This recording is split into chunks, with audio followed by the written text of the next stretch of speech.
Movie के शुरू में हम वेस बायलोर नाम के एक एमएमए फाइटर को देखते हैं जो अपने एक बेस्ट फ्रेंड जोनी सदरलैंड के साथ फाइट करने वाला है। जोनी भी एक बहुत ही खतरनाक फाइटर है और इन दोनों ने साथ ही ट्रेनिंग ली है और इन दोनों को एक दूसरे के फाइट करने के तरीके भी पता है। अब इन दोनों के बीच में फाइट शुरू हो जाती है। ये दोनों एक दूसरे पर भूखे शेर की तरह टूट पड़ते हैं। ये एक दूसरे को बड़ी बेरहमी से मारना शुरू कर देते हैं। कभी वेस सदरलैंड को बछेड़ देता है, कभी सदरलैंड वेस को जमीन पर गिरा देता है। दोनों के बीच में घमासान फाइट हो रही थी। थोड़ी देर बाद वेस सदरलैंड पर भारी पड़ने लग जाता है और यहाँ के सारे लोग भी वेस को ही फेवर कर रहे थे। इस चीज को देख कर के वेस और भी ज्यादा स्ट्रॉन्ग हो जाता है और वो सदरलैंड को बुरी तरीके से कुत्ते की तरह मारना शुरू कर देता है और आखिर में वेस इस फाइट को जीत जाता है। फाइट को जीतते ही वेस बहुत ज्यादा खुश हो जाता है, लेकिन तभी उसे पता चलता है कि सदरलैंड की मौत हो गई है। इससे वेस बहुत ज्यादा दुखी और अपसेट हो जाता है क्योंकि सदरलैंड उसका एक बहुत ही अच्छा और पुराना दोस्त था। अब वेस सदरलैंड की मौत से दुखी होकर के यहीं पर बैठा रहता है। फिर वो सोचने लगता है कि वो इस कंट्री को छोड़कर के कहीं और चला जाएगा क्योंकि उसने अपने एक बेस्ट फ्रेंड की हत्या की है और ये सदमा उसे यहाँ पर सुकून से रहने नहीं देगा। फिर कुछ दिनों बाद वेस इस कंट्री को छोड़कर थाईलैंड चला जाता है, लेकिन यहाँ पर भी सदरलैंड की मौत उसे सोने नहीं देती है। वो जब भी सोने की कोशिश करता है तभी सदरलैंड की मौत उसकी आंखों के सामने घूमने लगती है। अब वो इस चीज से बचने के लिए शराब पीना शुरू कर देता है और जब भी उसके पैसे खत्म होते हैं वो इलीगल स्ट्रीट फाइट करने चला जाता है। नशे में धुत होने के बावजूद भी वेस अपनी सारी फाइट को जीतता जाता है। धीरे धीरे वो बहुत ज्यादा फेमस हो जाता है। फिर बड़ी बड़ी फाइटों में उसे इनवाइट किया जाता है। फिर एक दिन वो एक होटल की सबसे बड़ी इमारत पर फाइट लड़ता है जहाँ पर इस शहर के बड़े बड़े अमीर और अरबपति लोग आए हुए हैं। वो अपने इंटरटेन के लिए बेहतरीन फाइटर को आपस में लड़वाते हैं और बदले में उन्हें बहुत सारा पैसा भी देते हैं। यहाँ पर वेस की फाइट सबको इम्प्रेस कर देती है। तभी यहाँ पर हम एक बहुत बड़े बिजनेस टाइकून को देखते हैं जिसका नाम है एल्ड्रिक। वो वेस को देख करके उससे बहुत ज्यादा इम्प्रेस हो जाता है और थोड़ी ही देर में वेस वो फाइट भी जीत जाता है। एल्ड्रिक वेस को देख करके कहता है कि ये तो बहुत ही कमाल का बंदा है। फाइट जीतने के बाद वेस अकेले जाकर के साइड में खड़ा हो जाता है। तभी एल्ड्रिक वेस के पास आता है और उसे कहता है कि इतने कम पैसों के लिए फाइट करके तुम अपनी जिंदगी को बर्बाद कर रहे हो। वो वेस को यहाँ एक ऑफर देता है और कहता है कि म्यांमार में तुम्हें मेरे लिए एक प्राइवेट फाइट लड़नी होगी और अगर तुम उस फाइट को जीत जाते हो तो तुम्हें $10 लाख इनाम में दिए जाएंगे। अगर वो इस मुकाबले को जीत जाएगा तो उसे लाइफ में कभी भी काम करने की जरूरत नहीं पड़ेगी। फिर काफी सोचने के बाद वेस एल्ड्रिक के ऑफिस में पहुंचा और उससे $20 लाख की डिमांड की। एल्ड्रिक ने भी फौरन उसकी डिमांड को मान लिया। फिर वेस एल्ड्रिक के साथ हेलीकॉप्टर में बैठकर एक जंगल में पहुंचा। वहां पर वेस की मुलाकात एक जनरल से हुई। फिर एल्ड्रिक ने वेस को वहां के सभी लोगों से भी मिलवाया। पहला आदमी था स्पार्टो जिसके बहुत बड़े बड़े बिजनेस थे। इसके बाद जेकोब और टोबी से उसकी मुलाकात करवाई। ये दोनों वेस की एमएमए की फाइट को देखा करते थे। फिर उसको मार्शल नाम के आदमी से मिलवाया जो एक गेम प्रोग्रामर था और आखिर में उसकी मुलाकात सोफिया से करवाई जो दुनिया के सबसे अमीर आदमी की बेटी थी। अब वेस ने यहाँ एल्ड्रिक से फाइट रिंग के बारे में पूछा। तब एल्ड्रिक ने कहा कि ये पूरा जंगल ही उसकी रिंग है जो 260 किलोमीटर तक फैला हुआ है और वेस को इन सभी लोगों से लड़ना होगा जिनसे अभी अभी उसकी मुलाकात हुई है। असल में ये सभी लोग इस जंगल में वेस का शिकार करेंगे और अगर वेस इस जंगल के दूसरी साइड से जिंदा बाहर आ गया तो वो जीत जाएगा। ये सुनकर के वेस थोड़ा हैरान हो गया और कहने लगा कि ये कैसा मुकाबला है। अब इस मुकाबले की शुरुआत करने से पहले एल्ड्रिक ने वेस को एक बहुत कीमती रूबी दिया,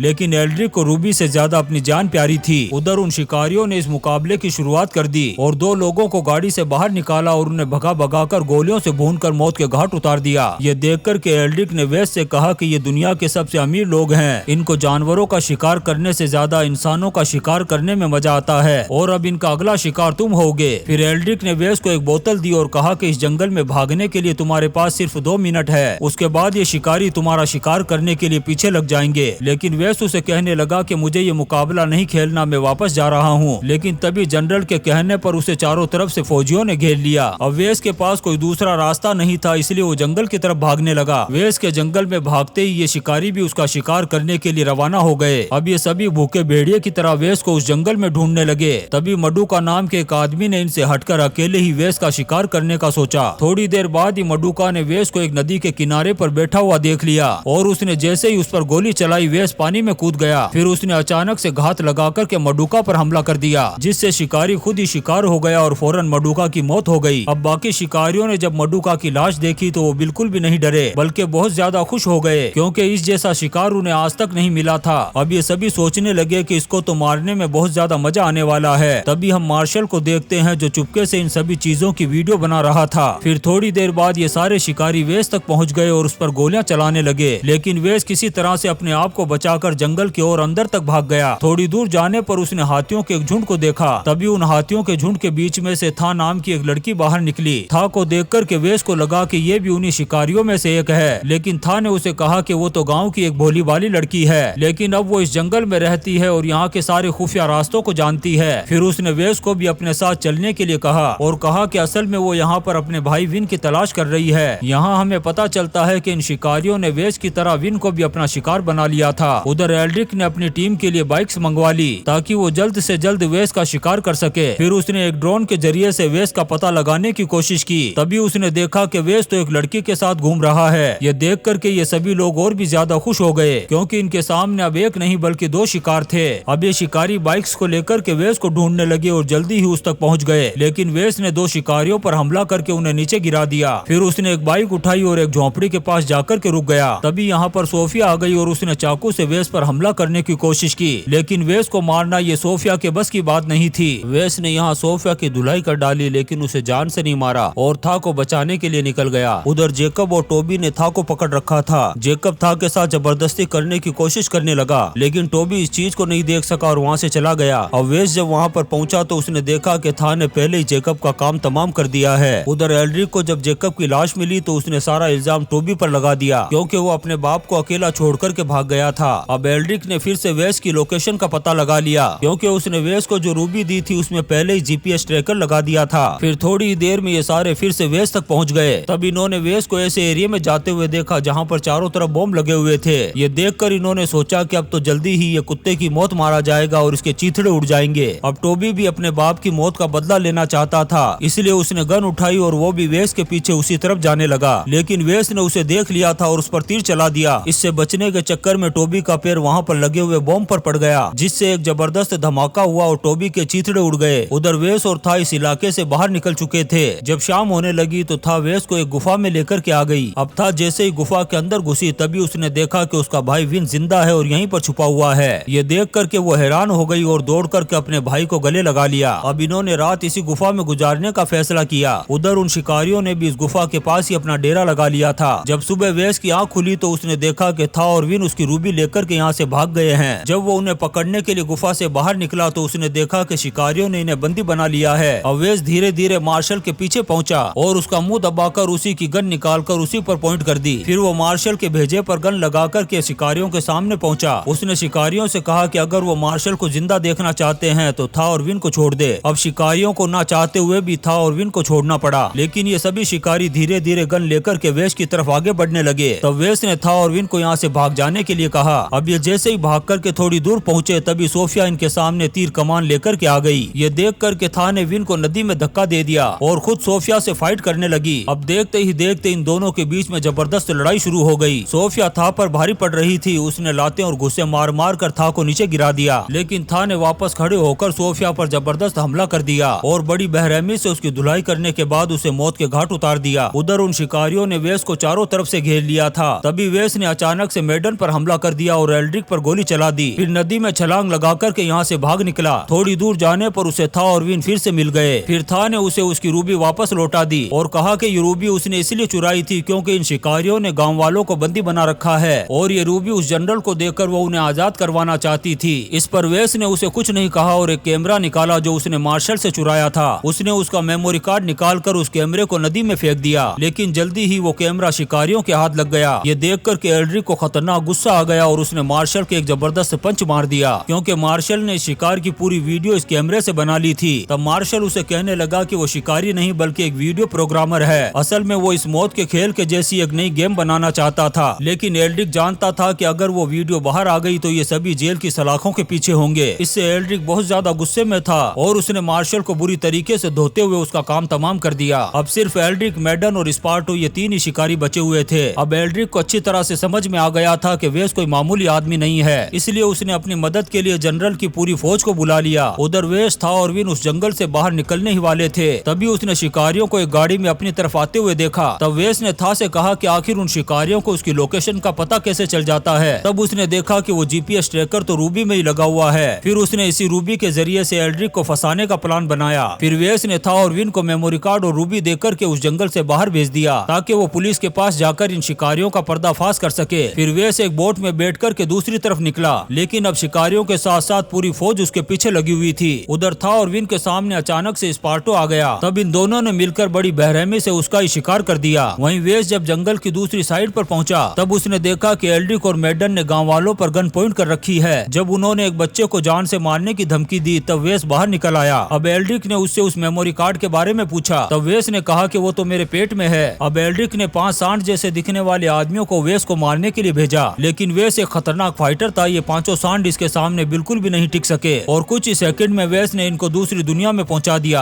अब मैडन वेस के सामने आया, लेकिन वेस ने उसकी भी हड्डियों का कचूमर बना डाला। अब एल्ड्रिक ने वेस पर गोली चलाई, लेकिन वेस ने मैडन को आगे कर दिया और वो गोली मैडन को आकर के लगी और उसका भी विकेट गिर गया। अब वेस ने एल्ड्रिक की कुत्ते की तरह धुलाई करना शुरू कर दी। बुरी तरीके से उसकी कुटाई करने के बाद उसे भागने के लिए कहा। अब यहाँ पर वेस एल्ड्रिक का शिकार करने वाला था, तभी अचानक से बहुत सारी फौज वहाँ पर वेस के सामने आ गई। लेकिन उसी वक्त था भी वहाँ पर आ गई और उसने जनरल को वो रूबी देकर गाँव वालों को आजाद करने के लिए कहा, लेकिन एल्ड्रिक इसके लिए तैयार नहीं था। अब वो जनरल की गन छीन करके वेस को गोली मारने वाला था, तभी जनरल के फौजियों ने एल्ड्रिक को ही गोलियों से भून डाला। अब यहाँ पर सभी लोग आजाद हो गए और जनरल को इस जंगल में गैर कानूनी काम करने की वजह से उम्र भर के लिए जेल की सलाखों के पीछे डाल दिया गया। फिर वेस और था ने भी शादी कर ली और इसी गाँव में रहकर मार्शल आर्ट का एक स्कूल भी खोल लिया। और इसी सीन के साथ ये इंटरेस्टिंग मूवी हार्ड टारगेट 2 खत्म हो जाती है। दोस्तों, हम आपके लिए ऐसी ही शानदार मूवीज एक्सप्लेन करते रहेंगे, तो आप चैनल को सब्सक्राइब जरूर करें और लाइक और कमेंट्स भी करें। Thank you.